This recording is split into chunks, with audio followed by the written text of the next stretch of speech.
The word jihad is mentioned in the Quran about 41 times. The words mercy, peace, and compassion are mentioned about 355 times. Yes, come in. Come on in, Riaz. Sit down, please. Contrary to popular belief in most Western cultures, Islam is a religion that preaches peace and tolerance. Yes, Patricia.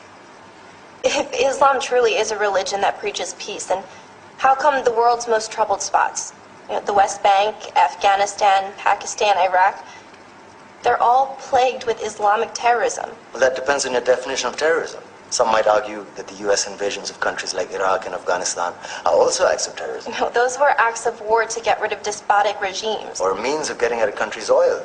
Conspiracy theories. Well, May I? Yes, please. Go ahead, Riaz. Mr. Khan is right.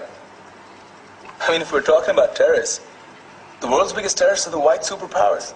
Come on now. No, really, stop and think about it. Explain 9/11. Okay. Do you know how many people died in the Twin Towers strike?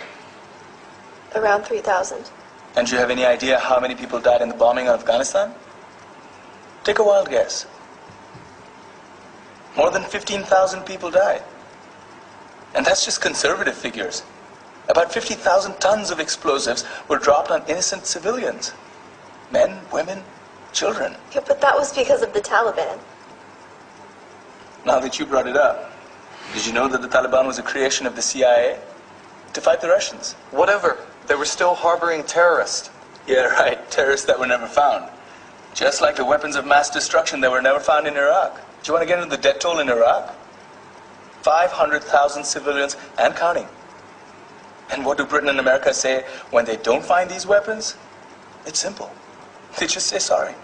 And still refuse to relinquish control of these countries. What are you trying to say? What I'm trying to say is that just because you're American, wear a fancy suit, and call yourself the president, doesn't make you any less of a terrorist.